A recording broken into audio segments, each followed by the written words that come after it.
que é muito grande. Mas sintam-se à vontade para colocar alguma informação adicional. Rafaela, posso? Pronto, então hoje começamos mais uma reunião do GEICS, intitulada Portugal de Portas Abertas para quem? Migração e propostas de alteração legislativa. Estamos com três convidadas, a professora Isabel Estrada Carvalhais, que é professora associada em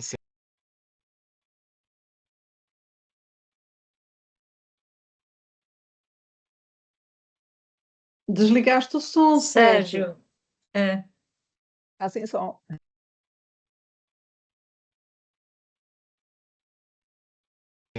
som.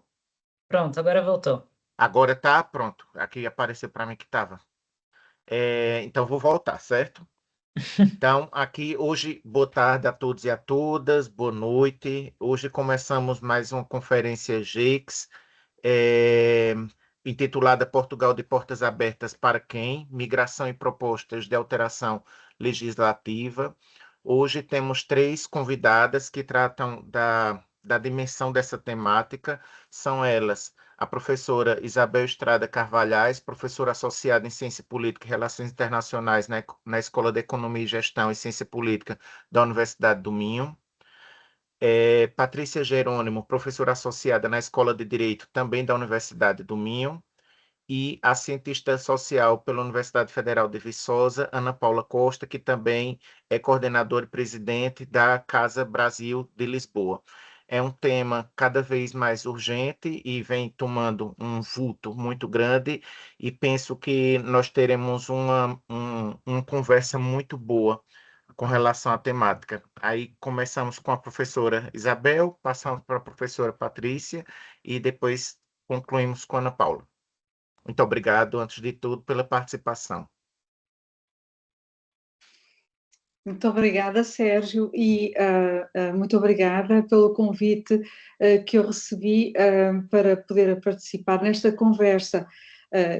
Enfim, vou entendê-la mesmo assim como uma conversa, e agradeço muito a Rafaela, com quem eu tenho interagido mais através dos mails, e na sua pessoa eu agradeço ao grupo de investigação aqui por me ter convidado. Eu não trago nada de muito estruturado, precisamente porque também estava nesta dúvida como é que nós iríamos organizar a nossa conversa, mas eu acho que também nos faz falta esta abordagem um pouquinho mais orgânica, em vez de trazermos sempre tudo muito estruturado, muito escrito, enfim, não quer dizer que não seja importante, mas também há espaço, acho eu, para algo que seja um pouquinho mais solto. Eu quando vi este convite e olhei para o título, eu lembrei-me logo daquela música do Zeca Afonso: em terras, em todas as fronteiras, seja bem-vindo quem vier por bem, e se houver alguém que não queira, traga um amigo também. E era assim que devia ser neste espírito, enfim, talvez demasiado romântico, demasiado lírico, mas deveria ser este o espírito humanista, cosmopolita, de abrirmos as portas. E eu não gosto nada daquela terminologia das portas escancaradas e temos que regular as portas, porque as portas elas estão sempre entreabertas, elas nunca estão plenamente abertas, porque a história da cidadania é sempre essa história do nós e do eles, o dentro e o fora, e a partir do momento em que se transforma em cidadania nacional, como nós sabemos, com a formação do Estado moderno, digamos que a nacionalidade acaba por ser esse grande portão, esse portal sagrado de entrada para se aceder à cidadania. Isto porquê? Porque no fundo a cidadania é um bem raro. É preciso a nacionalidade como porta de entrada, porque a cidadania implica o acesso a recursos. Os recursos são sempre limitados em qualquer sociedade. E, portanto, o Estado, também no seu afã, vamos dizer assim, de manter o controle, é próprio de quem faz a gestão do poder político querer sempre o controle, naturalmente que cria regras. A questão depois aqui é vermos o quão humanizadas, eu não digo mas o quão humanizadas e o quão menos humanizadas essas regras são, em que sentido é que elas progridem. Esta tarde, por exemplo, foi apresentada em Bruxelas, foram apresentados os resultados do MIPEX, com dados relativamente recolhidos até 2024. Estávamos mesmo a precisar desses dados mais recentes, porque os últimos que nós tínhamos eram de 2020. E eu já lá vou à questão central aqui de que imigração é que nós queremos, o que é que nós queremos. E esses dados, relativamente a 2024, são muito interessantes, porque já são reveladores de uma tendência para um certo fechamento, um certo retraimento, quer das políticas de imigração, quer das políticas de integração, porque são dois universos distintos, mas depois nós sabemos se interligam. Um maior fechamento, quer na abordagem à entrada do imigrante, quer depois na abordagem de como esse imigrante pode aceder, no passo seguinte, à cidadania nacional. Isto é transversal à Europa, curiosamente, ou não tão curiosamente assim, mas é um dado interessante, aquele que foi o país mais resistente à ideia de que era um país receptor, um país de imigrantes, que recebia milhões de imigrantes e que se manteve ali firme como uma barra de ferro, como dizia o outro, firme e irte como uma barra de ferro no seu modelo étnico, foi a Alemanha, que basicamente só a partir de 1999 é que integrou pela primeira vez a ideia do ius soli, para permitir que milhões de turcos, por exemplo, acedessem também por via da naturalização à cidadania turca, e em 2024, pela primeira vez, permite a dupla nacionalidade, a dupla cidadania nacional, que eu acho, não deixa de ser fantástico, porque se há coisa que a gente tem que ver, nós temos que aprender com os erros. A Alemanha fez um determinado processo, um determinado caminho, foi vendo o que resultava bem, o que resultava menos bem, e neste momento tem alguns aspectos mais progressistas, vamos chamar assim, do que aquilo que nós estamos a ver em outros países, maiormente nos Países Baixos, na Dinamarca, mas também na Suécia, na Finlândia e agora também em Portugal. Portanto, estamos a entrar num ciclo de fechamento. É muito curioso, porque se me perguntassem há um ano, eu diria que apesar de todas as alterações, o espírito da lei da nacionalidade, tal como foi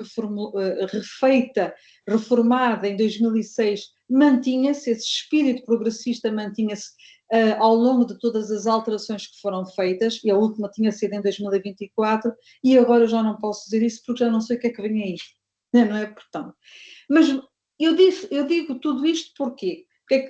Qual é a ligação à nossa pergunta? A pergunta deste seminário é: portas abertas a quem?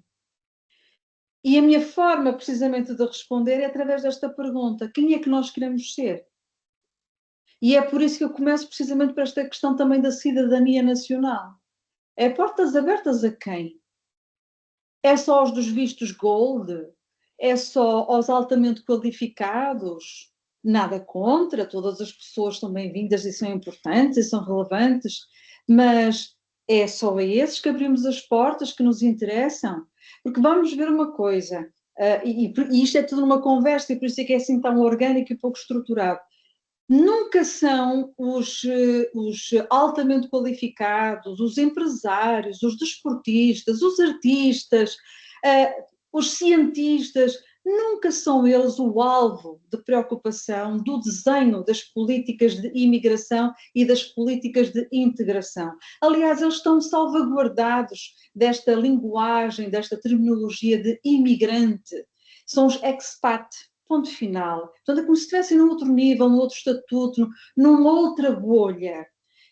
O grande problema coloca-se sempre quando falamos do imigrante que é menos qualificado, que é mais pobre e que, para além disto tudo, porque depois há aqui muitos aspectos interseccionais, portanto, que se misturam, e que, para além disto tudo, acumula também a distância cultural, distância linguística, distância, enfim, portanto, para além da geográfica, a distância cultural. E Há, infelizmente, isto não é só em Portugal, aquilo que eu tenho visto na Europa ao longo dos anos, com as suas sucessivas leituras securitárias relativamente aos imigrantes, é uma interpretação do imigrante como um potencial risco, uma liability, não é? Como diriam em literatura anglo-saxónica, portanto, um risco, são vistos como um risco e são tanto mais desafiantes quanto mais pobres e quanto mais culturalmente distantes estão da Europa.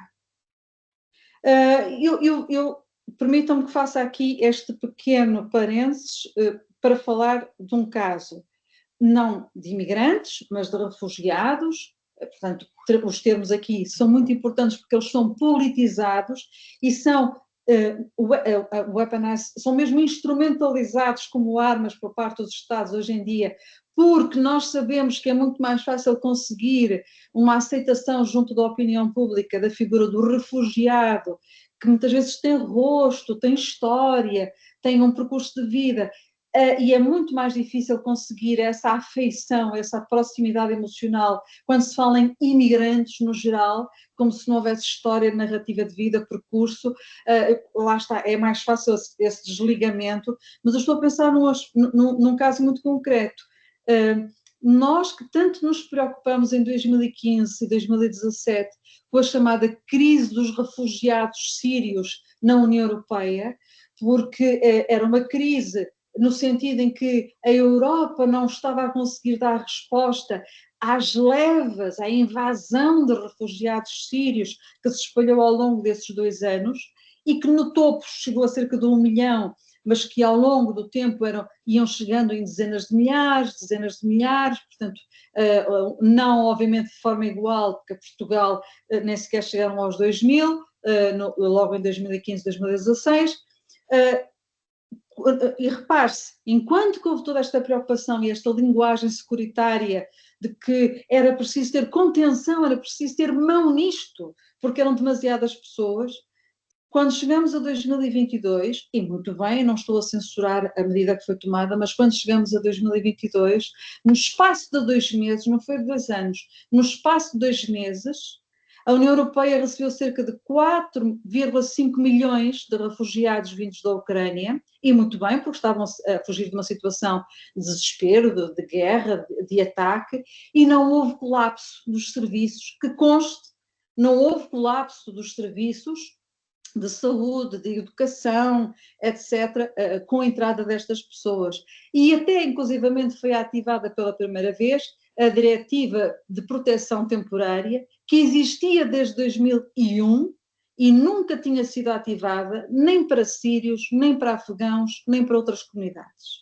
Isto é muito revelador, apesar daqui serem casos de refugiados, eu acho que isto é muito revelador de um complexo, de um problema crónico, estrutural, histórico, que a Europa tem na sua relação com as alternidades, com as alteridades, ou seja, com o outro, com os diferentes. E quanto mais distante ele está do ponto de vista cultural, religioso, e quanto menos interessante ele é do ponto de vista económico, mais aumentam estes problemas. Quando se fala dos imigrantes, isto então assume outras proporções. E eu julgo que no caso português estamos agora a viver, infelizmente, uma situação, uma confluência de elementos históricos, portanto, no fundo não fugimos à conjuntura destes tempos e o contexto também geopolítico em que nos encontramos, em que nos levam precisamente a ter esta visão mais fechada, mais securitária, apostando numa narrativa que fala na necessidade de controlo, como se anteriormente não houvesse controlo, necessidade de fechar portas, como se já não existissem mecanismos de rastreamento e de contenção de quem é que entrava.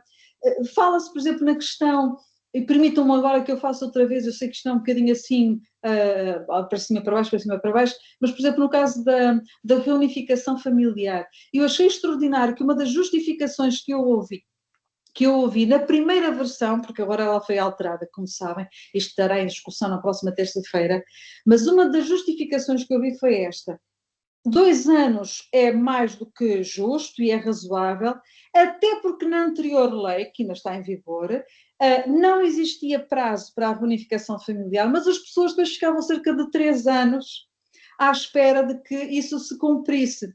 Ou seja, como se as falhas da aplicação da lei, porque existem por falta de recursos, porque os recursos humanos estão assoberbados, enfim, mas como se essa ineficiência cotidiana da prática justificasse, e no fundo como esse não funcionamento de um princípio que era positivo, justificasse agora a criação de uma regra dos 2 anos, como se depois também não houvesse ineficiências logo de seguida, porque provavelmente depois as pessoas também não ficariam só 2 anos à espera, ficariam mais, mas com o tipo de justificação utilizada é de uma...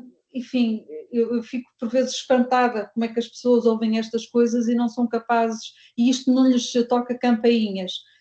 Felizmente que vários pontos da proposta foram, enfim, apontados pelo Tribunal Constitucional, mas reparem, não há sequer consenso na sociedade portuguesa relativamente àquilo que foi a posição do Tribunal Constitucional, e mesmo ele revelou as suas fraturas, as suas diferentes leituras nesta matéria.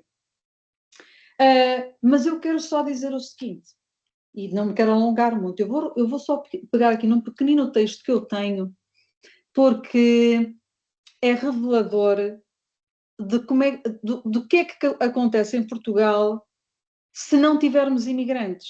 Portanto, a pergunta é aqui, abrir as portas a quem? Como é que queremos abrir as portas? E é assim, para vermos o quão importante será a imigração para o futuro de Portugal, talvez valha a pena recordar aqui um estudo de migrações e sustentabilidade demográfica, que é um estudo da Fundação Francisco Manuel dos Santos.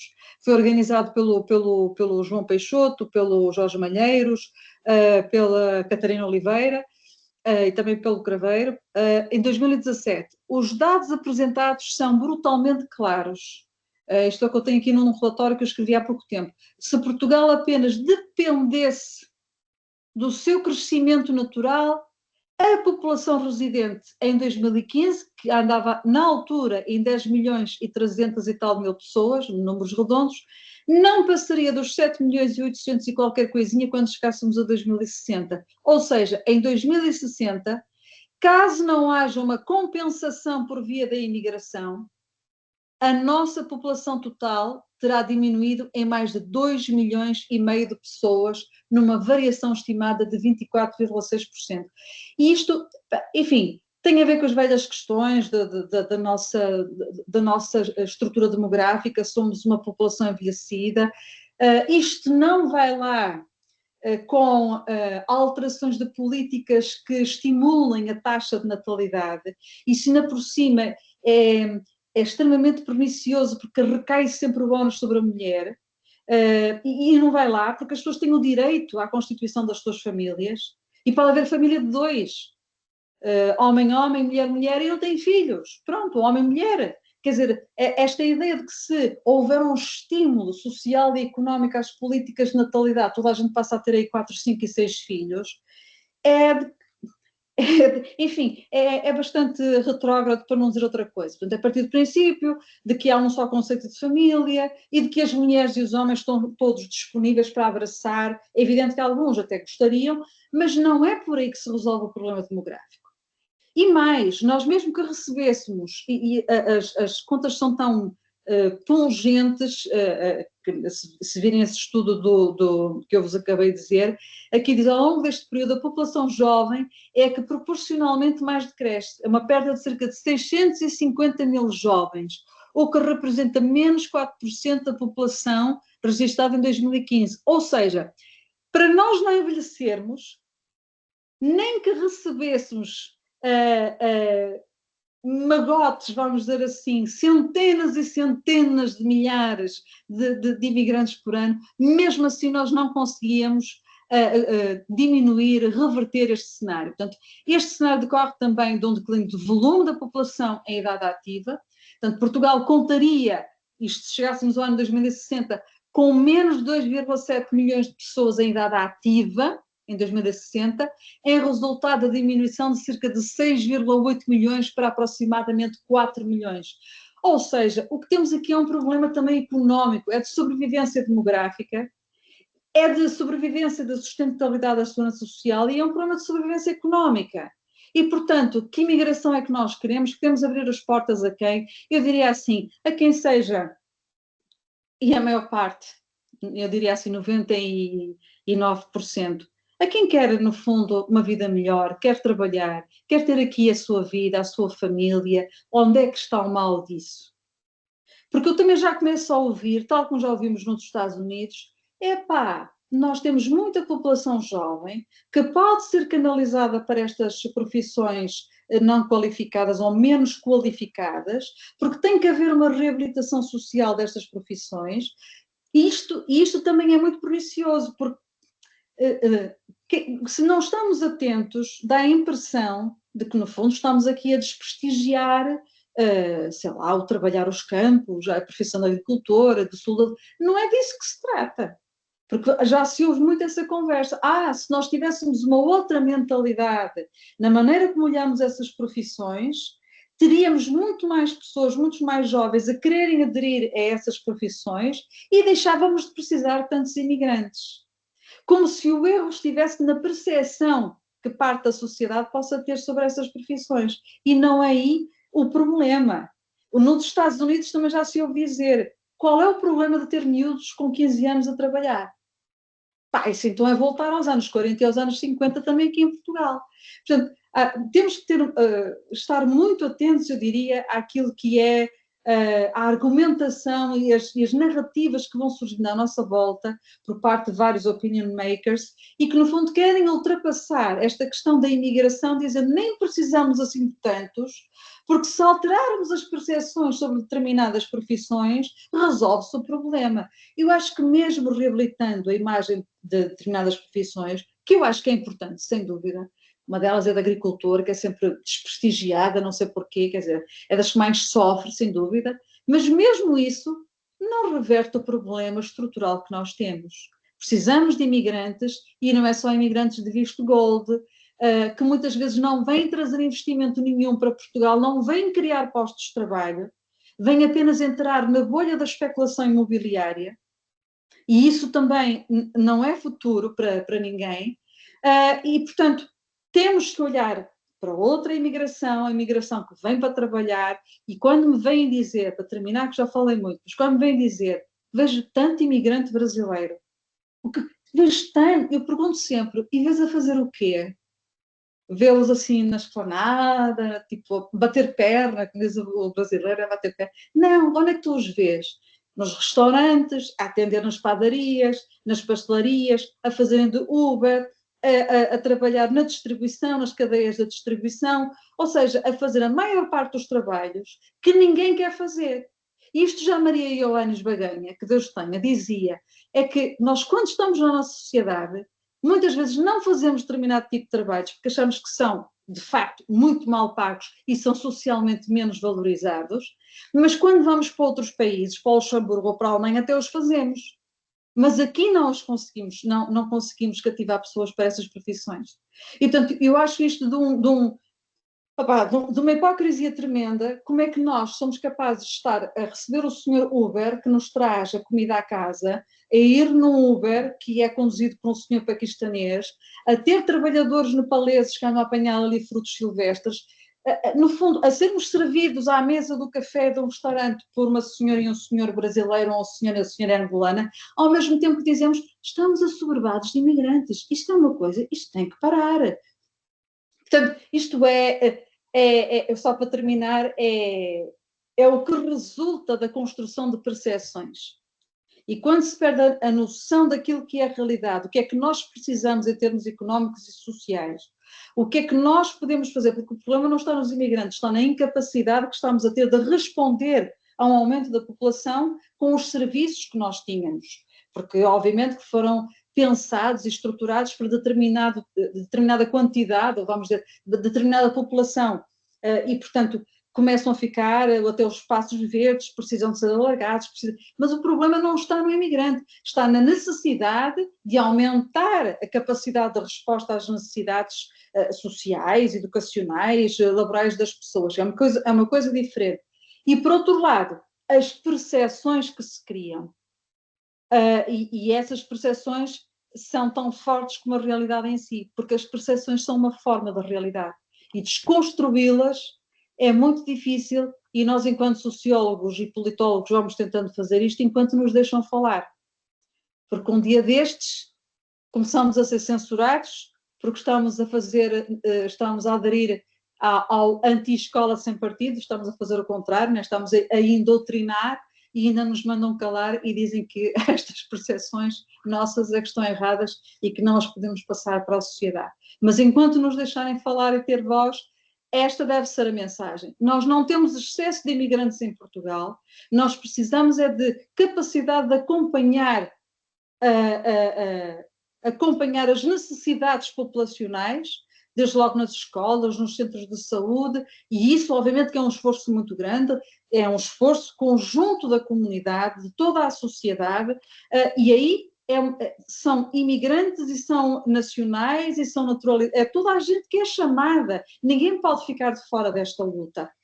E é impossível nós imaginarmos um Portugal que não tenha na sua equação os imigrantes, e isto só faz sentido em quem tem leituras cristalizadas daquilo que é a identidade nacional e que acha que a identidade nacional, em vez de ser algo que se projeta e que se vai construindo sempre para o futuro, e por isso é que já levamos 900 anos disto, pensa pelo contrário que a identidade nacional é qualquer coisa que está lá atrás, cristalizada e que não é mutável. Isto é o contrário da realidade histórica. É precisamente porque se vai mudando que ainda cá estamos. E a identidade nacional é fruto de uma construção coletiva. Não pode ser encarada como algo que está definido nos descobrimentos portugueses, ou onde quer que seja, ou na Alta Idade Média, e que por lá ficamos. E pronto, assim no geral era o que eu queria dizer. Já falei demais mesmo. Desculpem, eu fico muito... Fico muito apaixonada por estas coisas e pronto, e depois, mas já me calei, já. Muito obrigado, professora. Passando agora a palavra para a professora Patrícia Jerônimo.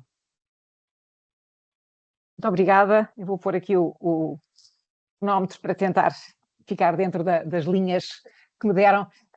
Bom, muito obrigada pelo convite. Eu também, enfim, primeiro contacto que tenho com este grupo de estudos e felicito-vos pela iniciativa. Concordo plenamente com tudo o que a doutora Isabel Carvalhais disse e vou tentar não repetir, não ser repetitiva em relação às considerações que ela já teceu, ainda que acabe por, inevitavelmente, tocar alguns pontos. A minha formação é em Direito e, portanto, quase inevitavelmente, eu vou acabar por trabalhar mais sobre os documentos jurídicos que informam aquilo que neste momento está em cima da mesa em Portugal e, no fundo, os argumentos usados, as tais narrativas construídas à volta ou aproveitadas para sustentar as medidas legislativas que o governo está a tentar adotar. E eu começaria por dizer, e citando também aqui uma fonte que foi referida pela Isabel, o MyPEX, que eu não tive a oportunidade ainda de ver os resultados desta avaliação de 2024, mas na avaliação anterior Portugal estava muitíssimo bem posicionado. Aliás, o que é curioso é que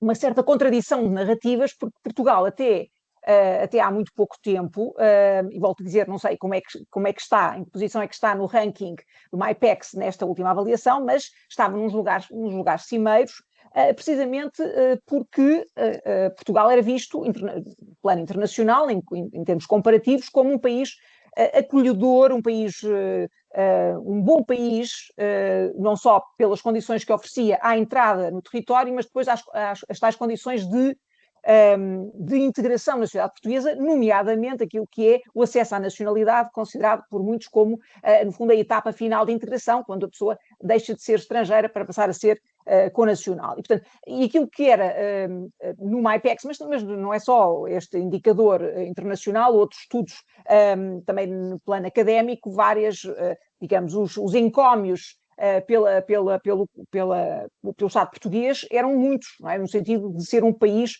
acolhedor, não só pela sua lei de estrangeiros, mas também pela sua lei da nacionalidade, desta conjugação. E depois havia um outro fator, o facto de, em Portugal, a imigração não estar politizada, algo que mudou de há uns anos a esta parte e que explica as atuais reformas em curso, que tocam precisamente na lei da nacionalidade e na lei de estrangeiros. E, no fundo, o que Portugal está a fazer é apanhar uma onda que, na Europa, e isso a Isabel também já referiu, já vem de há umas décadas a esta parte, e, portanto, não é novidade. Claro que pode parecer, e sobretudo, lá está, como comecei por dizer, concordo inteiramente com as considerações tecidas pela Isabel, mas lá está, o sucesso, a popularidade dos sentimentos anti-imigração, como agora demonstrado recentemente em Londres, é enorme. Não é? Portanto, digamos, apesar de ser lamentável para quem, como eu, considero que esta demonização do imigrante é terrível, mas a verdade é que é algo que é muitíssimo fácil de fazer. Não é? Portanto, pelos vistos, tem dividendos políticos daquilo que já está testado, não é? Portanto, Portugal está a apanhar a onda e a aprender com o que se faz lá fora, e a lição que Portugal retira da experiência estrangeira é de que é muito fácil e dá dividendos políticos excelentes demonizar os imigrantes e adotar e julgar com o sentimento de imigração das populações.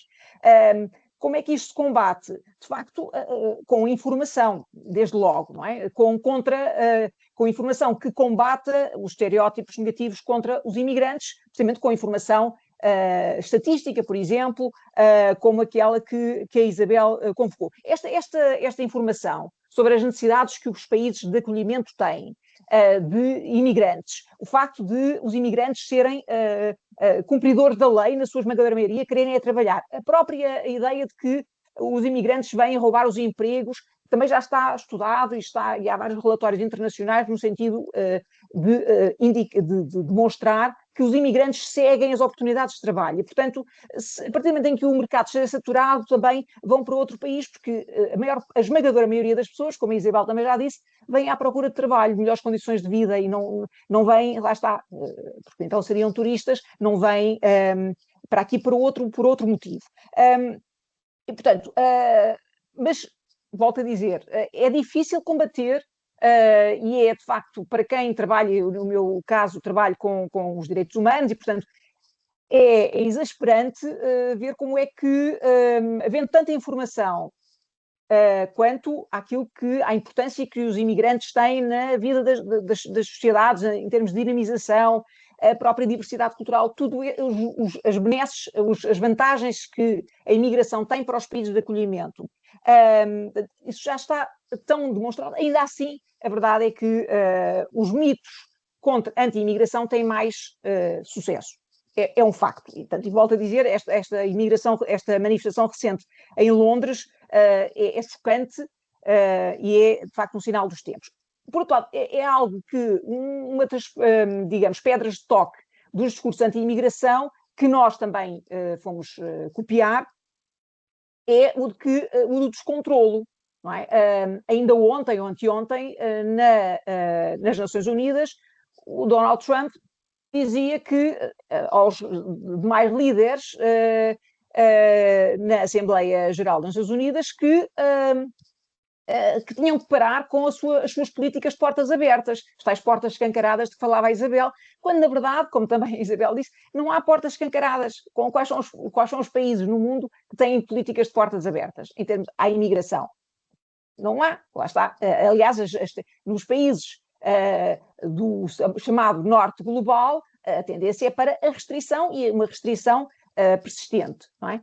Portanto, a ideia de que realmente está tudo descontrolado, que o país não tem capacidade, os países não têm capacidade de acolher, de integrar, a ideia, também um discurso habitual é de que o multiculturalismo tem limites, não podemos acolher toda a gente, porque depois as pessoas trazem as suas ideias, a sua cultura e depois não se integram. Não é? Portanto, isto são tudo argumentos falsos, mas que têm um sucesso, têm uma capacidade de persuasão tremenda.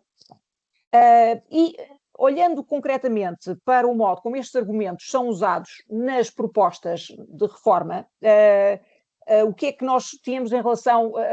o que é que eu diria para começo de conversa? E também esta minha exposição também é um bocadinho orgânica, como a da Isabel. Apesar de tudo,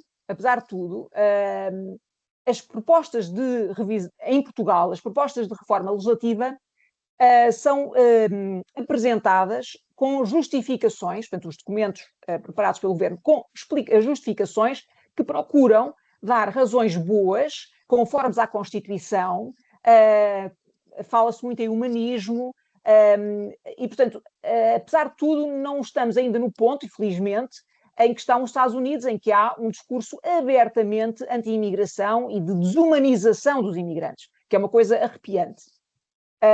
Aqui ainda se procura, dirão, não sei se prefiro um hipócrita, se prefiro alguém que diga as coisas como elas são, não é? Que é um bocadinho a imagem de marca da administração de Trump. Bom, eu ainda assim, eu já me confrontei com esta dúvida e ainda assim prefiro o hipócrita. Porque, digamos, algum pejo, alguma vergonha de usar certo tipo de argumentos. Portanto, e aquilo que nós encontramos nos textos da reforma legislativa em Portugal, quer para a lei da nacionalidade, quer para a lei de estrangeiros, são argumentos que procuram dar legitimidade às reformas, explicar as reformas. Eu digo, parece-me que alguns dos argumentos não têm sustentação, ou seja, não são bons argumentos, e já vou explicar de que é que eu estou a falar, mas ainda assim há uma preocupação em justificar as reformas com humanismo, que é uma justificação que é dada, já há muitos anos esta parte, pela União Europeia, para fundamentar as medidas restritivas ao nível da União Europeia em matéria de imigração e asilo. E que é a seguinte: nós temos que ter condições para uma integração digna. Não é? Portanto, e, no fundo, todas as restrições ao acesso ao território são justificadas com esta boa intenção de criar boas condições de integração. E esta ideia nós encontramos-la também no discurso à volta, sobretudo da lei de estrangeiros, da reforma, e nomeadamente das restrições ao reagrupamento familiar, que estão a ver realmente com essa necessidade de criar boas condições de integração. Mas sempre com esta ideia de que o regime que atualmente temos não o permite. E há aqui duas linhas de argumentação. Uma é de que as reformas, quer da lei da nacionalidade, quer da lei de estrangeiros, são necessárias porque o país não tem condições para atuar de outra maneira, e, por outro lado, porque o país tem compromissos internacionais, portanto, não tem condições para acolher condignamente, não é? Primeiro, por um lado, mas, por outro lado, Portugal tem compromissos internacionais, quer ao nível das Nações Unidas, quer ao nível da União Europeia e do Conselho da Europa, e, portanto, que exigem alterações à lei. Ora, este argumento do cumprimento das obrigações internacionais é um argumento completamente falacioso, porque o atual regime, quer da lei da nacionalidade, quer da lei de estrangeiros, cumprem os compromissos, são perfeitamente em linha com os compromissos internacionais assumidos por Portugal no quadro da União Europeia, no quadro das Nações Unidas, etc. Portanto, não há, mesmo no âmbito da lei da nacionalidade, as regras que existem atualmente e que quase são ius soli, não é? Portanto, para quem nasce em filhos estrangeiros nascidos em Portugal, não é um ius soli pleno, mas quase, aproxima-se ao ius soli. Mesmo aí, são regras que estão perfeitamente de acordo com o direito internacional sobre a matéria e com os compromissos adotados ao nível da União Europeia. O que o legislador português tentou fazer, a meu ver, de forma, digamos, manipuladora, foi equiparar a regra da atribuição quase imediata da nacionalidade portuguesa aos filhos estrangeiros nascidos em Portugal com a venda da nacionalidade de Malta a investidores que façam, a estrangeiros que façam investimentos em Malta. Ora bem, uma coisa é vender a nacionalidade, e aí o Tribunal de Justiça da União Europeia considerou que não era aceitável. Outra coisa é atribuir a nacionalidade portuguesa a quem nasce em Portugal, quando o nascimento no território é um critério de atribuição da nacionalidade com maior tradição que existe. Portanto, o nascimento do território, em muitos países, nomeadamente no Brasil, o nascimento do território é condição de atribuição. Portugal, até 1981, Portugal teve a regra do ius soli na lei da nacionalidade. Quem nascia em Portugal era português. Portanto, não há nada de absurdo em ter uma regra que atribui a nacionalidade a filhos estrangeiros nascidos em Portugal. Mas é como se fosse um absurdo e uma violação dos compromissos internacionais do Estado português que a reforma da lei da nacionalidade é explicada. Portanto, um dos argumentos que é usado é que nós temos que mudar porque Portugal é mal visto lá fora, quando é exatamente o oposto que se verifica.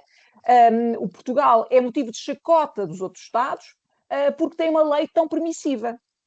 Ora, nada podia ser mais distante da verdade e, sobretudo, as reformas, quer ao nível da lei da nacionalidade, quer ao nível da lei de estrangeiros, que são apresentadas como motivadas pela necessidade de cumprir os compromissos internacionais, satisfazer os compromissos internacionais, qualquer destas reformas é desnecessária sob esse ponto de vista. Ou seja, não era necessário introduzir estas reformas para respeitar os compromissos internacionais. O atual regime em vigor, quer na lei de estrangeiros, quer a lei da nacionalidade, respeitam os compromissos internacionais. Portanto, não seja por aí, ok?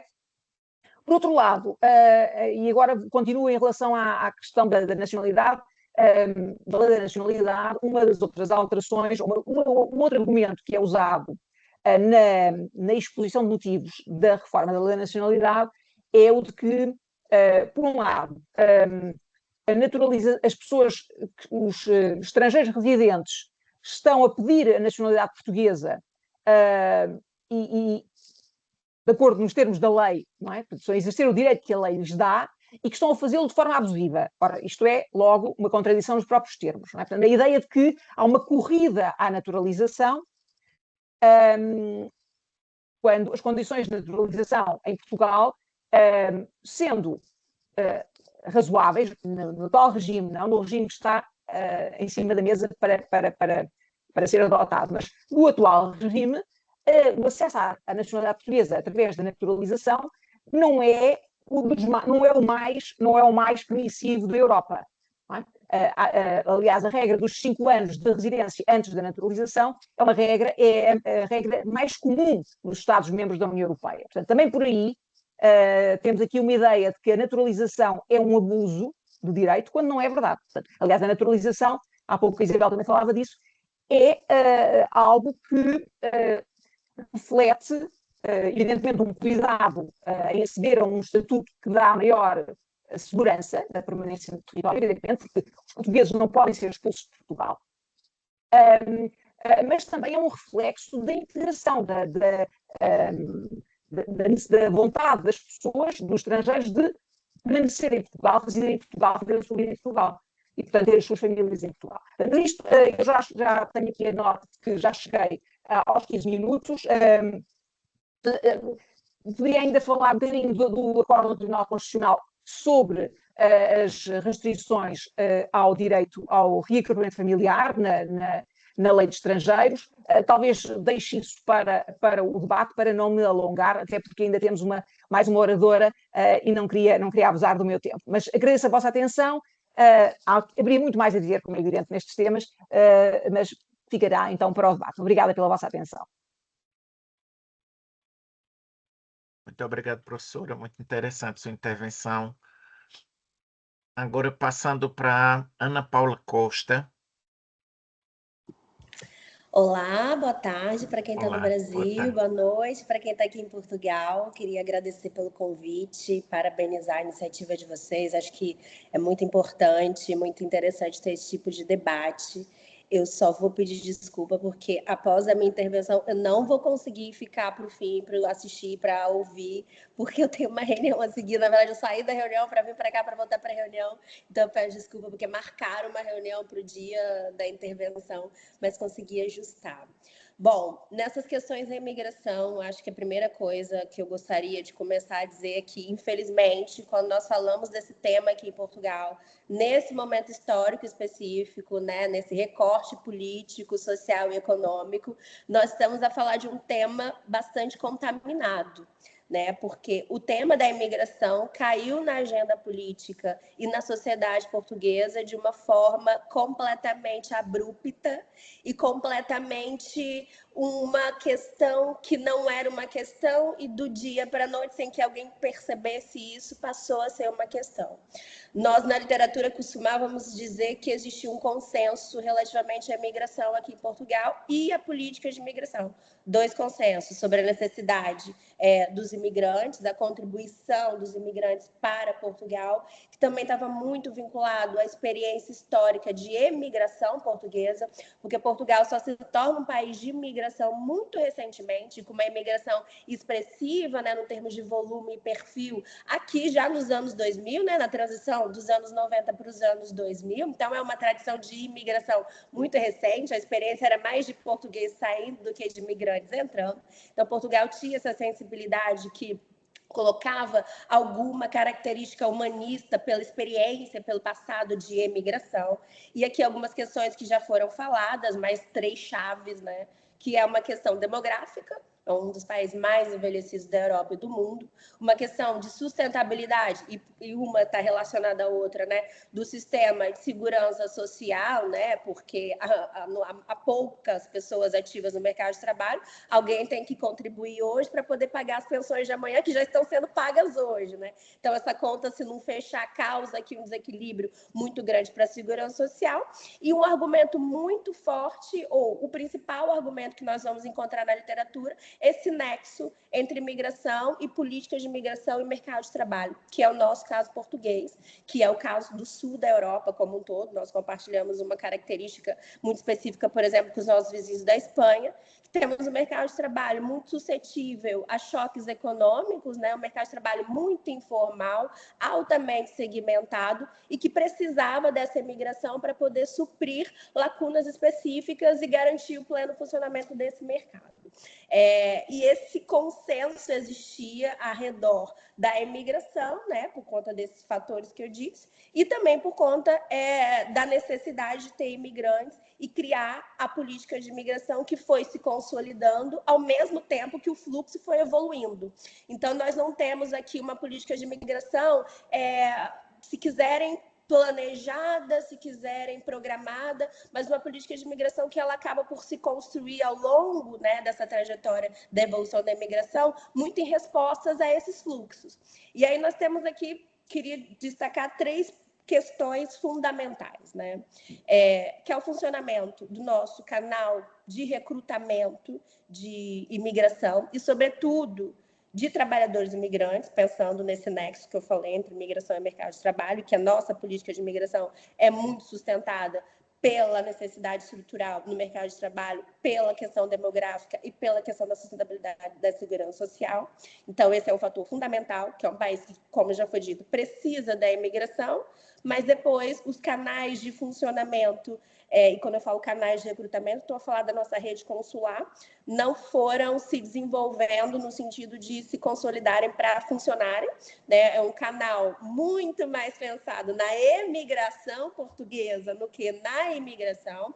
Então, por exemplo, hoje, nos países novos de fluxo, e eu digo leste asiático ou Ásia, a rede consular funciona muito mal, e há países de origem de fluxo que nem têm consulado. Ou no caso de países que tradicionalmente imigram para Portugal, como é o caso do Brasil, a rede consular ainda assim funciona mal, já é um país que tem uma tradição de imigração para aqui. Então, esse canal sempre teve desajustado a necessidade de recrutamento de trabalhadores. E a outra questão é que hoje nós falamos de capacidade administrativa, são as condições ou funcionamento do serviço de imigração, e pensando que o serviço de imigração, é, no nosso país, um serviço público, né? O CEF, o antigo CEF, agora atual AIMA, é um serviço que é integrado na administração pública. E entra numa questão geral de problemas estruturais da nossa administração pública, envelhecida, né, com poucos trabalhadores, que sofreu e até hoje vive em regime de austeridade, que foi ali influenciado por políticas da Troika, que até hoje não foram revertidas. Se posso fazer uma pergunta, não sei quantos, se vocês sabem de cabeça ou querem chutar quantos funcionários tem na AIMA hoje. Vocês sabem? No país inteiro? Também não sei, porque os dados não estão atualizados. Nós temos problemas seríssimos de dados. Mas em 2020, que é até o último ano que nós conseguimos obter dados, nós chegávamos a 2.000 funcionários do antigo CEF, né, que ainda era CEF, e esses funcionários transitaram para a AIMA, atenção. Nós não tínhamos 2.000 funcionários no serviço de imigração, para tratar naquela altura de cerca de 300, 400 mil imigrantes. Esse serviço, ao longo dessa evolução da imigração, nunca foi investido da forma como deve ser, por uma questão específica da administração pública, porque nós temos problemas de recrutamento na administração pública e problemas gravíssimos estruturais de envelhecimento, de precarização, que são comuns a serviços de saúde, juízes, professores, etc., mas que são algumas características específicas para a imigração, porque os imigrantes pagam outras taxas, que não são taxas que todos nós contribuintes pagamos, né? Porque cada vez que o imigrante paga uma coima, né, por ter estado irregular, esse dinheiro vai para o cofre, né? Não é dinheiro do contribuinte nosso de imposto, é um dinheiro adicional que o Estado ganha, que poderia ter investido nesse serviço, mas ao longo dessa história nunca investiu, né? Então, esse é o segundo aspecto. E hoje nós vimos dentro dessa narrativa que esse aspecto da administração pública tem sido trazido numa perspectiva da capacidade, ou seja, vamos endurecer a política de imigração porque não temos capacidade de acolhimento, porque os nossos serviços não dão conta de receber, porque Portugal não tem capacidade. Só que é um argumento falacioso na medida em que o Estado tem responsabilidade com os seus cidadãos e quem tem que criar capacidade administrativa é o próprio Estado, para que as políticas públicas, independente da área, seja da imigração, seja da saúde, funcione e que as pessoas tenham acesso ao seu direito. E o argumento de que um serviço não funciona nunca pode ser utilizado para penalizar as pessoas, né? E aqui é no caso da imigração. Se não tem capacidade, temos que criar capacidade para ter condições de dignidade, ter condições de igualdade e de acesso. As políticas têm que funcionar. E quando eu disse lá no início que o debate está contaminado, é muito nessa perspectiva também, porque acabou por se criar uma ideia de que as pessoas são um problema, quando, na verdade, deveríamos estar a responsabilizar o Estado pela sua falta de resposta, né? Se inverteu a narrativa. Esse é o segundo ponto que eu queria trazer da capacidade administrativa. E depois a questão do consenso político, né, que eu comecei falando a respeito da imigração. Esse consenso estava muito sustentado num acordo, e era um consenso político, social, mas sobretudo partidário também, estava muito pautado num acordo entre dois partidos tradicionais, né, tanto de centro-direita como o PSD, e em alguns momentos, quando o governo, em coligação com o CDS, apesar de uma perspectiva sempre securitária a respeito da imigração, ou do partido ao centro-esquerda, que é o PS, né? E ao longo dos anos, né, sobretudo ali na década de 90 para frente, e em 2015, a partir de 2015, nós começamos a ver alguma ruptura nesse consenso. A imigração e a política de imigração em Portugal, que foi tão bem avaliada no MAIPEX e em outros índices, né, Portugal já recebeu prêmios internacionais por causa da política de imigração, também estava muito sustentada nesse entendimento que nós temos que ter uma política sustentável, uma política humanitária e uma política que possibilitasse vias de regularização. porque o canal de recrutamento, comecei falando dele, não funciona. Então, as pessoas entram em Portugal e, ao contrário do que se diz, as pessoas não entram ilegalmente em Portugal ou irregularmente em Portugal, porque Portugal não tem fronteira direta com nenhum país terceiro, né? E se entrar irregularmente é uma falha gravíssima de segurança. As pessoas entram em Portugal com vistos temporários ou com isenção de visto, se entregam no mercado de trabalho, porque o principal efeito de chamada é o mercado de trabalho, não a política de imigração. E esse é um ponto que eu posso depois pegar lá na frente. Quem atrai, o fator de atração, é o mercado de trabalho, né? Não é a política de imigração, o principal fator de atração da imigração.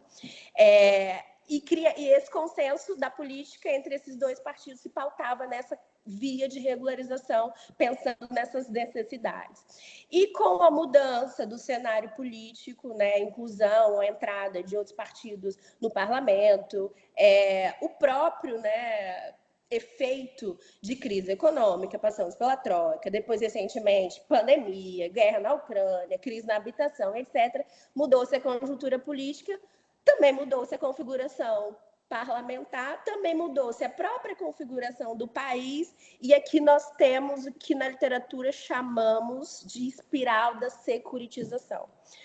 Que quer dizer o quê? E é esse momento, e esse é o meu argumento para esse momento específico que nós estamos a vivenciar aqui em Portugal, que a partir do momento que os responsáveis pela narrativa da imigração colocam a imigração como um problema a ser resolvido, e sobretudo nessa narrativa securitária, começa o desencadeamento de políticas securitárias para resolver essa crise. Só que essa crise, ela é uma narrativa, ela não é uma questão material ou factual, né? A narrativa que os atores dão para a questão da imigração, ela é completamente fundamental para o tipo de política que nós vamos adotar e para o tipo de construção social desse problema social. E aqui, problema social, eu digo no termo específico da ciência política, não é no termo da palavra mesmo, no significado do que é um problema. Esse fenômeno social. E é isso que nós estamos a vencer aqui, do meu ponto de vista de Portugal, uma espiral dessa securitização, porque nós passamos a desencadear políticas totalmente securitárias a partir dessa ideia de rompimento do consenso a respeito da imigração, uma desestabilização social, porque é verdade, é um fato, temos problemas gravíssimos, né? Temos uma crise da habitação, temos um problema de perda de qualidade de vida, um problema de perda econômica, e apesar da gente não se lembrar mais, porque a pandemia já foi há 5 anos e parece que foi há mais tempo, às vezes parece que foi há pouco tempo, nós vivemos períodos difíceis socialmente falando, né? E coloca-se a imigração como bode expiatório dessas questões todas, quando não há resposta do Estado social para questões tão problemáticas e que afetam toda a sociedade. E aqui os imigrantes muitas vezes são colocados como competidores do Estado social e não como parte da sociedade que eles fazem parte. Então, esse, do meu ponto de vista, é o momento que nós estamos a vivenciar. E, para finalizar, há uma questão identitária. Eu não vou conseguir desenvolver da forma como eu gostaria, mas há alguns autores que consideram que a securitização da imigração ela é sempre uma questão identitária, porque ela diz quem é nós e quem é o outro, né? Quem é nós e a parte, e quem é o outro, aquele que nós vamos considerar o inimigo, o perigoso, né? A ameaça. E há uma questão identitária que nós também, nós não temos nesse momento nenhum estudo em Portugal relativamente a esse tema para poder fazer uma correlação ou uma causalidade, mas o perfil da imigração mudou, é um fato, né? Até ali meados dos anos 2000, nossa imigração era basicamente lusófona e acontecia em volta da língua e dos laços culturais e questões econômicas dessas relações que Portugal mantinha com essa lusofonia, né? E esse perfil mudou e também não é assintomático, não é uma questão tola de se pensar que a partir do momento que se pensa que esse perfil mudou, cria-se medidas para poder barrar um tipo específico da imigração. Foi muito. Quando teve a votação da legislação agora de estrangeiros, dessa mudança sobre o reagrupamento familiar, eu estive no parlamento para poder ver a votação, e um dos argumentos que um dos deputados do partido Chega adotou foi que o reagrupamento familiar tinha que ser limitado porque desintegrava, descaracterizava o país, né? Então, que questão é essa de descaracterização que não identitária, né? E por que eu crio essa relação de animosidade e de diferenciação com uma imigração que eu não considero desejável? Então, há aqui questões fundamentais e muito específicas dessa questão do que é Portugal, que não se vê como país multicultural, apesar de Portugal ter muitas caras, né? E é uma questão fundamental também atualmente na nossa imigração e na nossa política de imigração. Era isso que eu queria trazer hoje. Muito obrigada. Muito obrigado pela contribuição. Eu penso que o debate é extremamente rico por diversas questões que são colocadas, tanto de quem passou, de quem estuda a temática, não é? E penso que é uma discussão que, de alguma maneira, ela é cooptada pelo interesse político imediato, no sentido de falar para aquela bolha específica, muitas vezes, infelizmente, sem grandes níveis de explicação, né? Como foi citado.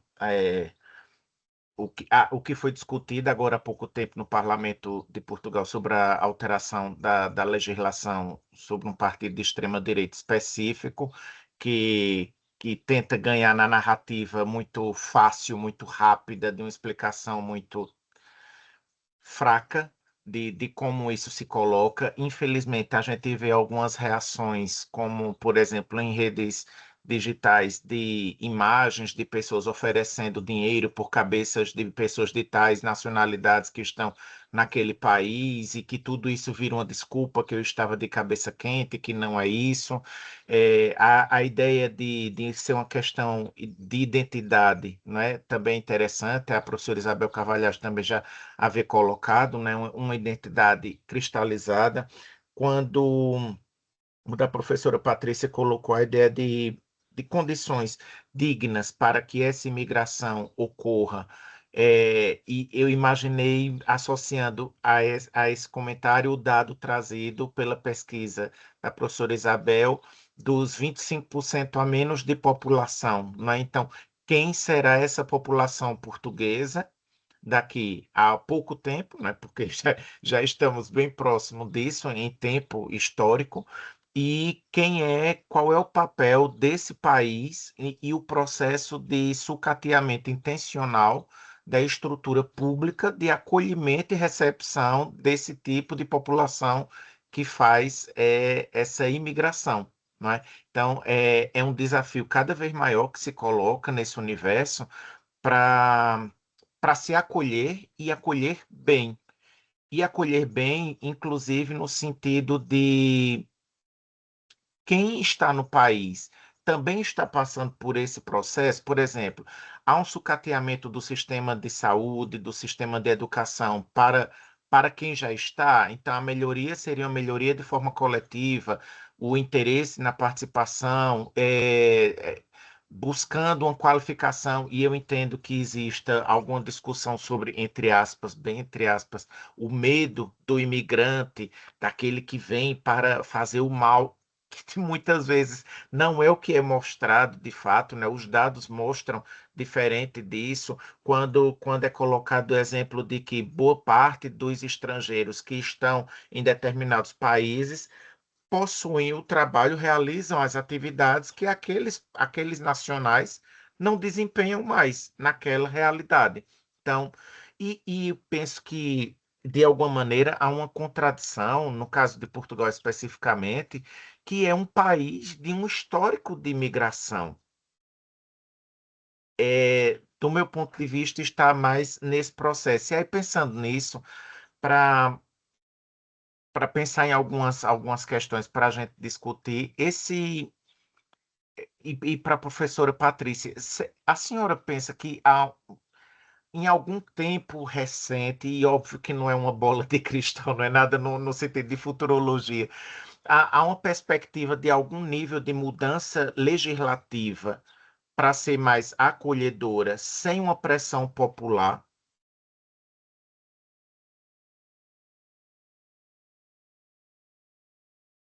Ora bem, está a perguntar diretamente. Eu vi que a colega Isabel Carvalhais levantou a mão. Não sei se calhar dar-lhe a Ah, palavra primeiro, antes de eu responder. Não sei pode ser se à é vontade, alguma fiquem coisa. à vontade. Isabel, queres. Não, eu por acaso tinha levantado porque eu não estou a conseguir utilizar o chat. E, portanto, eu fui vendo alguns comentários que até gostava de interagir e de reacção, mas eu não Ótimo. consigo utilizar. E uma das coisas que eu queria colocar aqui precisamente no chat era o endereço para o MIPEX. Já agora, o MIPEX coloca-nos com 83 pontos. Mas isto é a realidade até 2024. Continuamos em terceiro lugar. E, curiosamente, no que se refere à lei da nacionalidade e àquilo que são os canais legais que permitem ao imigrante ser cidadão português, estamos em primeiro lugar. Portanto, esta alteração da lei da nacionalidade, mesmo com as modificações que, entretanto, já foram sendo anunciadas, que já não vai ser tanto assim, porque, obviamente, que a proposta do governo tinha de responder às próprias críticas e ao chumbo do Tribunal Constitucional, mesmo assim, o retrocesso que vai acontecer, isto vai se refletir de certeza na pontuação que vamos ter num próximo MIPEX, infelizmente. Já agora, eu passo já a palavra à Patrícia, mas para concluir só esta parte aqui, nós falamos muito, enfim, que há muitos estrangeiros que querem a nacionalidade portuguesa. Não esqueçamos de uma coisa, a maior parte das pessoas que apelou, portanto, que solicitou a nacionalidade portuguesa não é residente em Portugal. São estrangeiros que vivem fora de Portugal. São, sobretudo, judeus sefarditas. E isto foi numa lógica de reposição de alguma justiça histórica que nunca se consegue repor em absoluto, mas veio nessa lógica que na altura foi muito bem acolhida pela sociedade portuguesa. Quer dizer, Portugal expulsou os judeus, em boa verdade expulsava ao mesmo tempo que os recebia, porque os que eram expulsos por Espanha entravam em Portugal. Portugal sempre teve estas coisas de esperteza, portanto, não é?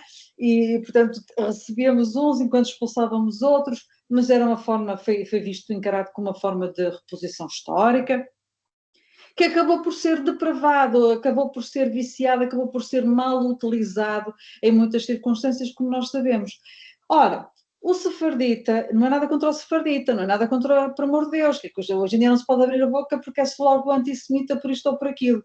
Mas é só para dizer que, sendo este o caso, da maior parte das pessoas que solicitam a cidadania portuguesa, estamos a falar de casos de ius sanguinis, porque são pessoas também que, em muitos casos, dizem, apresentam provas, não vamos duvidar dessas. Eu, pelo menos, não entro aí por essa conversa, duvidar das provas, mas são pessoas que supostamente têm uma ligação que não é apenas histórica, porque a lei também é clara, deve ser também cultural, etc., mas uma ligação que vem lá atrás, a um bisavô, um trisavô, qualquer coisa. Portanto, aí até entra mais o ius sanguinis do que propriamente o ius solis.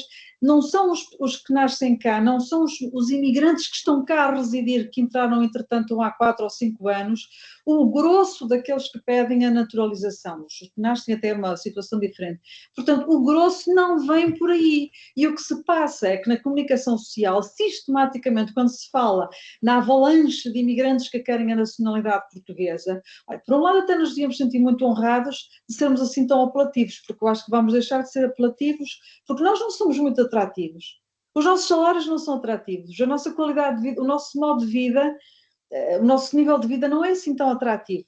Tirando as questões da segurança, etc. Se a pessoa não se sente bem-vinda, se até mesmo em termos de segurança já começa a questionar, será que eu vou ser realmente bem aceite com as minhas características, o meu fenótipo, a minha nacionalidade, a minha religião? eu não sei em que medida é que nós vamos ser atrativos. Não há de ser certamente com o rendimento, com os salários e com as rendas que as pessoas pagam por casa. Portanto, eu acho que até nos devíamos sentir honrados que tantos quisessem a cidadania portuguesa. Mas o que acontece é que a maior parte dos que apelam à nacionalidade portuguesa, a cidadania nacional portuguesa, nem sequer estão cá a residir. Não são os que estão cá. E havia aqui um comentário que dizia assim, e bem, porque... Mas há uma grande questão, é o Vítor que diz, a meu ver, há os milhares de indostânicos que têm chegado a Portugal. Será que há mesmo emprego para todos? É uma pergunta legítima, não é? O mercado de trabalho tem assim tanta oferta para eles, em detrimento dos portugueses? E aqui entra numa questão, é que muitos destes empregos são empregos sazonais. Aqui entra, eu diria, eu não quero ser assim muito mazinha, mas entra aquela esperteza saloia do empresário português que acha que pode ter as pessoas vindas do Bangladesh ou do Nepal a trabalhar durante 4 meses na apanha de não sei do quê e que depois eles vão embora. É evidente que não vão embora. Quer dizer, as pessoas passam seca e meca para conseguir chegar a um país, para realizar, para juntarem algum dinheirinho num determinado serviço. Quando termina aquela sazão, quando termina aquela colheita, aquele período de vindima, do que quer que seja, elas vão continuar ali à espera de outras oportunidades de trabalho. Tal como fizeram muitos portugueses quando iam para a apanha do morango na Suíça. Também não voltavam, ficavam por lá. E, portanto, eu não digo, provavelmente, enfim, parecem-nos muitos, mas a verdade é que é esta, é o próprio funcionamento manhoso do mercado de trabalho que chama estas pessoas, vai acumulando estas pessoas e não percebe que não se pode ter pessoas durante 6 meses e depois simplesmente mandá-las embora. Não é? E depois, daqui a 6 meses, voltar a chamá-las. Olha, agora dá outra vez jeito. E depois, por um lado, de facto, verdade seja dita, perguntem à maior parte dos jovens ou de outros e menos jovens portugueses se querem estar na apanha da azeitona, se querem estar na apanha dos mirtilos, a maior parte vai dizer que não. Mesmo que se pague um bocadinho melhor, porque o mercado está desenhado dessa maneira. E há um colega nosso aqui na universidade, aqui na Escola de Economia, Gestão e Ciência Política, que ele está a começar um trabalho que é muito interessante, porque tem a ver com a complicidade entre os contabilistas, advogados e empresários rurais, empresários agrícolas, no Oeste, sobretudo no Oeste, porque estas coisas não acontecem de qualquer maneira. Estas formas de se trazerem as pessoas, explorarem essas pessoas e depois descartá-las, não é? E pôr o ónus da responsabilidade sobre essas pessoas, enquanto se enriquece com o trabalho delas, é qualquer coisa que também tem que ser denunciada. Um outro ponto, eu já estou a tirar muito tempo aqui à Patrícia, mas eu prometo que me vou já calar, que tem a ver com esta questão. Muitas vezes ouço dizer assim, mas Portugal é um país de diáspora. E então, como país de diáspora, nós devíamos ser muito mais compreensivos com aquilo que é ser imigrante. É o contrário. É o contrário, porque nós vimos também na Irlanda, que é um país de diáspora, a maneira como tem tratado muitas das suas comunidades imigrantes, incluindo portugueses. E é muito interessante porque nas últimas, eu acho que foi nas últimas eleições legislativas, exatamente, quando se foi fazer algumas perguntas, algumas entrevistas à diáspora portuguesa, por exemplo, em França, aquilo foi muito, muito curioso para tentar perceber o porquê de votarem, por exemplo, no Chega, no partido de extrema-direita, e algumas até no ERGT, porque as pessoas não estão a ver, mas, por exemplo, o ERGT tem alguma expressão, da pouca que tem uma expressão considerável aqui no distrito de Braga. Eu como sou aqui de Braga, isto preocupa-me, enfim, olho para isto com outros olhos. E a justificação destas pessoas que estavam em França era uma forma, no fundo, indiretamente, dizer assim, nós temos que mostrar que nós soubemos ser imigrantes, que se souberam integrar. E, portanto, em vez de haver essa ideia da solidariedade com o outro, porque nós também sofremos muito nos anos 60, nos anos 70, há uma espécie de obliteração daquilo que foi o seu passado, há uma nova narrativa que as pessoas criam, muitas delas têm muita dificuldade e até vergonha em recordar esse passado dos pais e dos avós, e isto é uma forma de distanciamento emocional também, e quanto mais se insiste nisto, mas vocês não deviam de ser solidários com a diáspora, mais elas tendem a distanciar-se. E é uma coisa curiosa, porque isto não acontece só em Portugal. Há estudos que revelam também que os cubanos que votam nos republicanos, por outras razões, é certo, nos Estados Unidos, mas a ideia E, portanto, é um argumento que nós nem sequer... Até é contraproducente, foi o que eu vi em vários trabalhos. A ideia de que, por sermos um povo da diáspora, deveríamos ser mais receptivos é ao contrário. Porque, em geral, quem esteve na diáspora acha que fez um bom processo de integração cultural. Aceita mesmo certos elementos de assimilacionismo. E, portanto, parte do princípio que quem vem para cá tem que fazer como eles fizeram lá. Não é? E, portanto, e não devem ter aquilo que eles não tiveram. É uma coisa assim muito da psicologia, muito mesquinha, mas é do género, se eu cheguei à França e ninguém me deu nada, porquê é que os outros, quando chegam a Portugal, não ter acesso à saúde ou acesso... Faço-me entender. Portanto, há aqui mecanismos que também têm que ser bem estudados até pela própria psicologia. Agora, não adianta nada pegar no argumento da diáspora, porque infelizmente ele não funciona e até chega a ser contraproducente, como mostraram alguns trabalhos preliminares que foram feitos nas últimas legislativas. Peço desculpa, já me acabei. Não há problema. Bom, eu acho que de alguma forma a Isabel acabou por responder com esta questão da mesquinhez humana, que é um dado com que nós podemos sempre contar, não é? E a falta de solidariedade. É certo que, pelo menos no discurso político oficial, e há pouco falava-se de tal acordo tácito entre os dois grandes partidos que impediram que a imigração fosse explorada politicamente como um assunto para ganhar pontos políticos.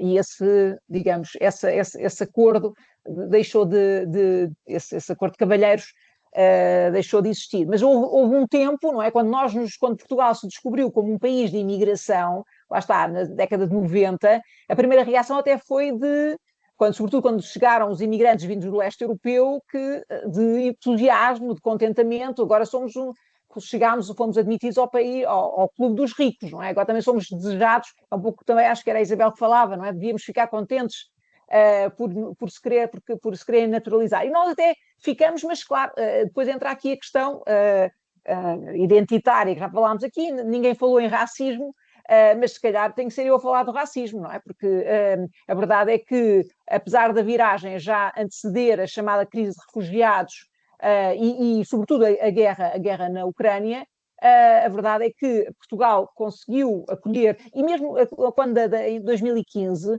mesmo em relação aos refugiados oriundos da Síria, a verdade é que a sociedade civil portuguesa, isso também é interessante, nós temos estado aqui a falar, e há muitos motivos para estarmos muito pessimistas, porque os dados são esses, não vale a pena estar enfim, a ter ilusões, e à sua pergunta de quando é que isto vai mudar, não sei, mas podemos ter algum otimismo na medida em que é certo que fomos muito abertos quando dos refugiados da guerra na Ucrânia, também porque temos uma comunidade ucraniana já grande, já da imigração da década de 90, não é? Da comunidade ucraniana em Portugal. Mas eu ia dizer uma outra coisa a propósito, mas mesmo durante a chamada crise de refugiados de 2015, também a sociedade civil portuguesa organizou-se uma plataforma de acolhimento de refugiados em que várias organizações da sociedade civil e municípios se organizaram e se uniram em uma rede para acolher famílias oriundas da Síria. E, portanto, significa que digamos, as pessoas não ficaram más, não se tornaram más ou racistas ou intolerantes ou xenófobas de um momento para o outro.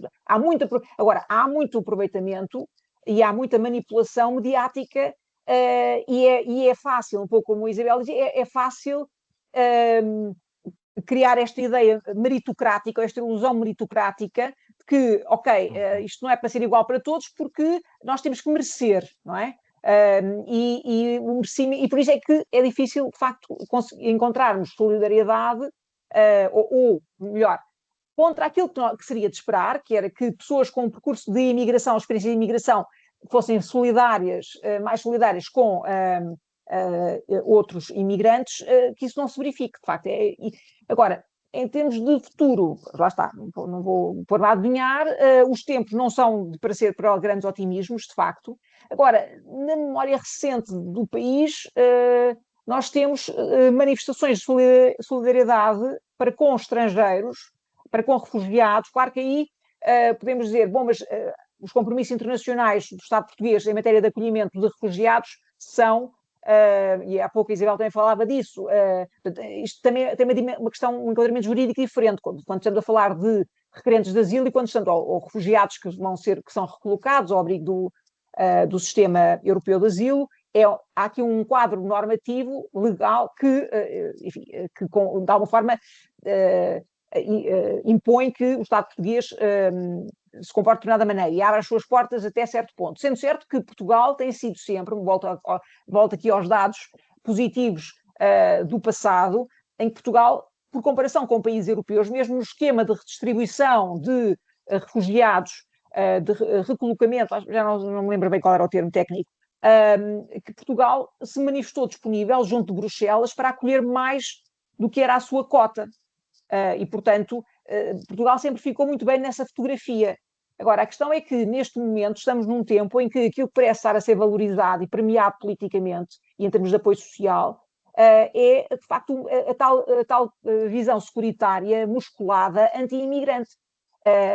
E porque há algumas medidas que, mesmo, isso também já tem sido comentado nos meios académicos, que alguns destes líderes que ganham eleições à conta de uma plataforma estritamente anti-imigração, muitas vezes depois acabam por até não fazer tanto quanto prometem, ou então usam algumas medidas estratégicas para o simbolismo, para mostrarem que são duros, não é? Claro que temos o extremo aberrante do que se passa nos Estados Unidos, com enfim,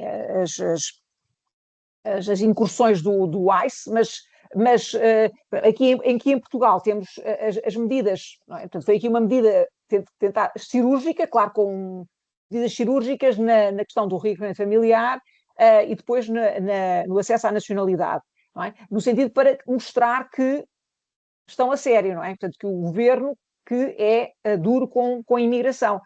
Quando, na verdade, as questões, o reconhecimento familiar provavelmente não, mesmo restringindo, ainda que seja uma medida séria, e fico muito satisfeita que o Tribunal Constitucional tenha invalidado as normas que estavam naquela primeira proposta, mas ainda assim não é restringindo, mesmo que aquelas normas fossem avante, não iria ter um impacto, porque, tendo em conta o perfil dos imigrantes que nós recebemos, não seria por aí que,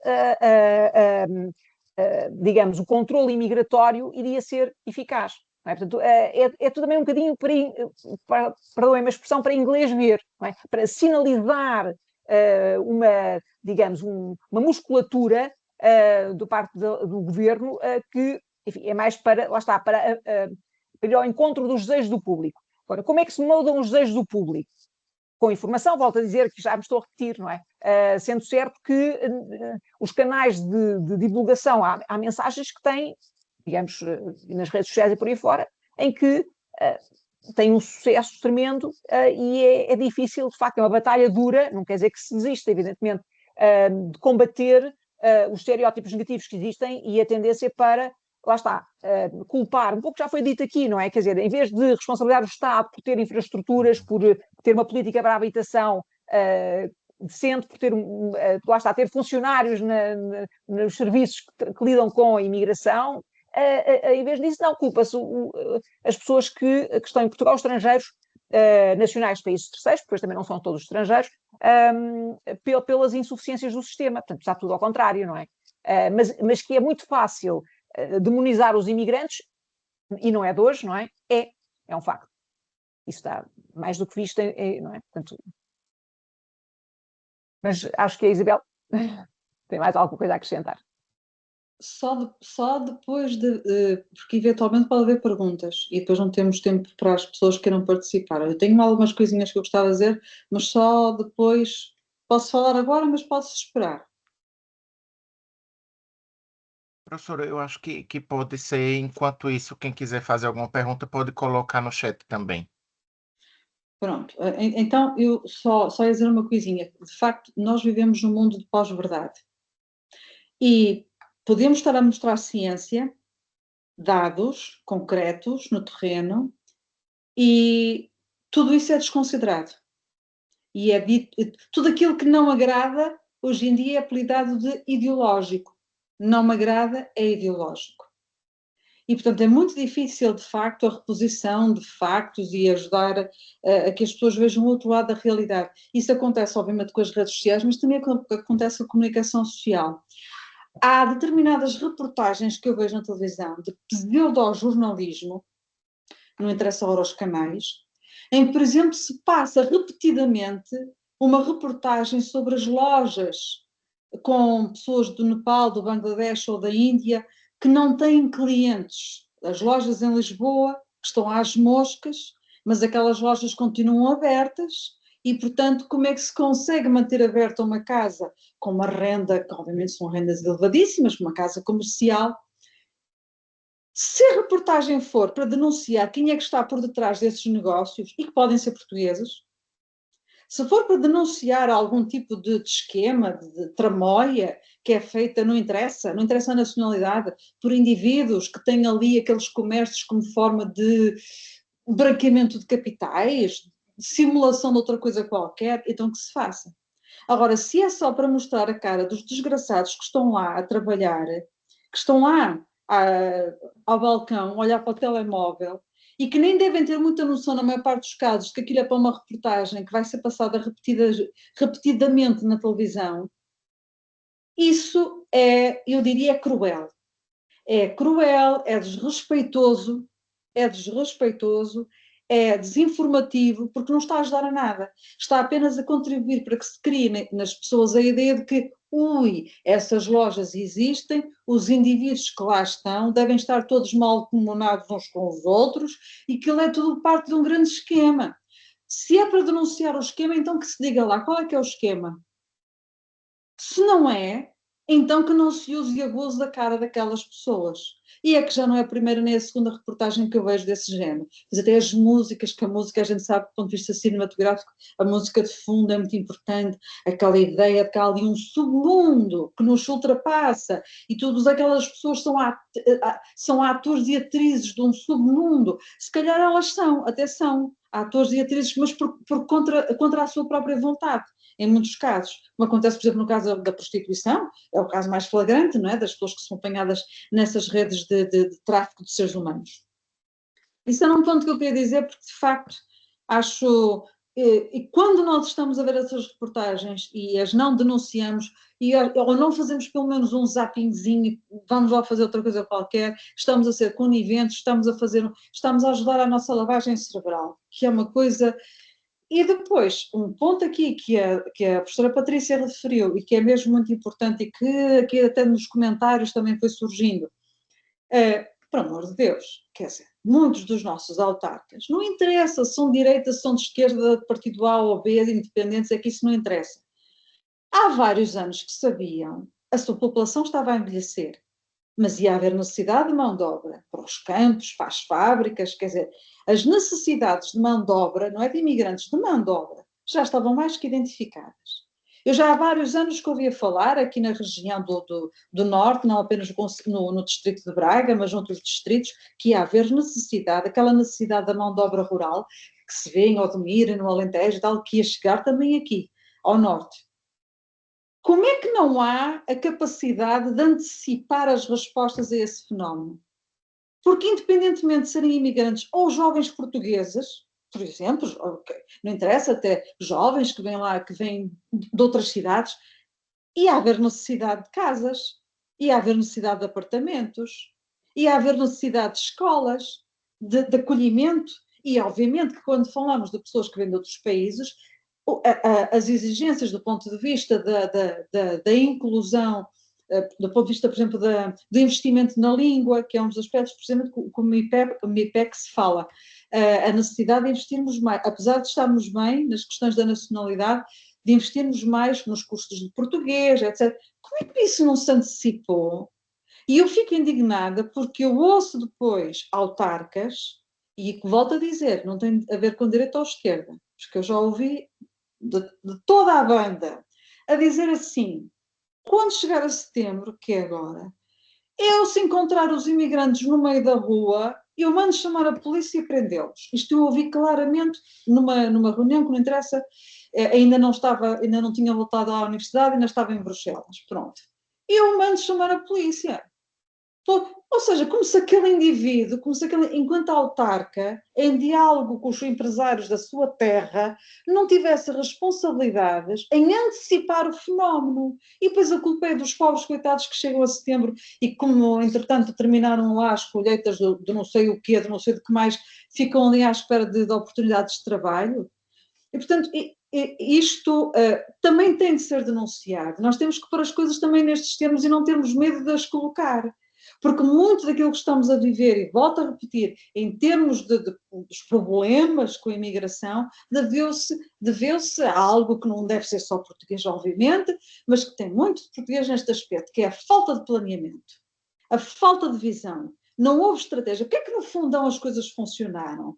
Porque houve lá um presidente que agora está com limite de mandatos, não se vai poder recandidatar, um presidente do PSD, o Paulo Fernandes, se não me engano o seu nome, fez um trabalho extraordinário, que teve capacidade de visão. Epá, o interior do país está desertificado, a população está envelhecida, se nós queremos aqui dinamizar a economia rural, vamos precisar de pessoas imigrantes, mas para isso vamos ter que as acolher, ajudá-las a aprender português, respeitar também a sua cultura, porque isto não é um toma lá dá cá, é uma troca, não é um processo unilateral, não é? Há sempre uma negociação daquilo que são as identidades, temos que lhes arranjar casa, educação, escola e mais isto e mais aquilo, e a coisa resultou.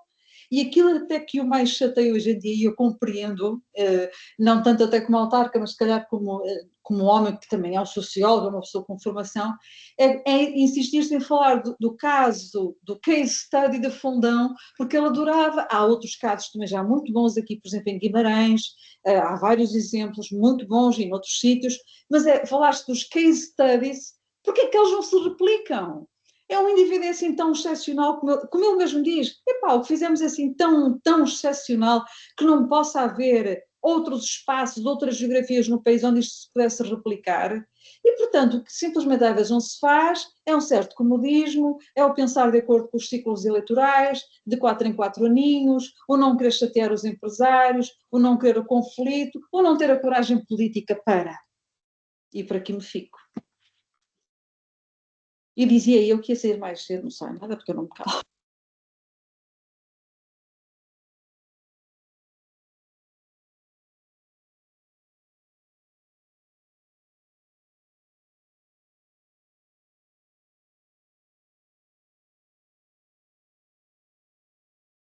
Tô achando que o Sérgio perdeu a conexão. Tá sem, tá sem som.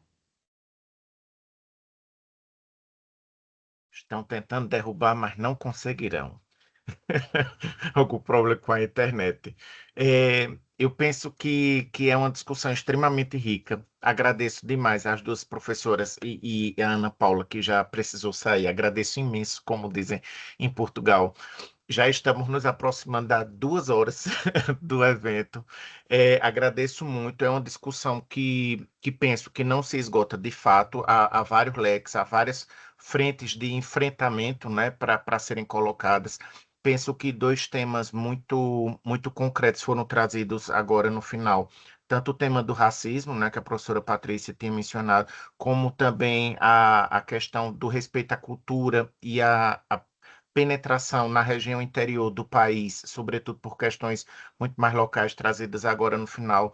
Isso nos deixa com panos para manga e um convite para futuras discussões também. Então, agradeço muito a participação de ambas e de todos e todas que participaram conosco e ficamos para a próxima Conferência GEICS no mês que vem. Muito obrigado. Muito obrigada, obrigada até breve, obrigada pelo convite. Obrigada a todos pela paciência e o interesse. Eu espero da próxima poder participar no chat, desta vez só pelos emojis. Fartei-me de pôr emojis a toda a gente, mas não sei porque eu não consigo escrever e por isso é que falei também tanto. E espero de facto ter outra oportunidade para conversar convosco, foi uma maravilha, muito obrigada pelo convite.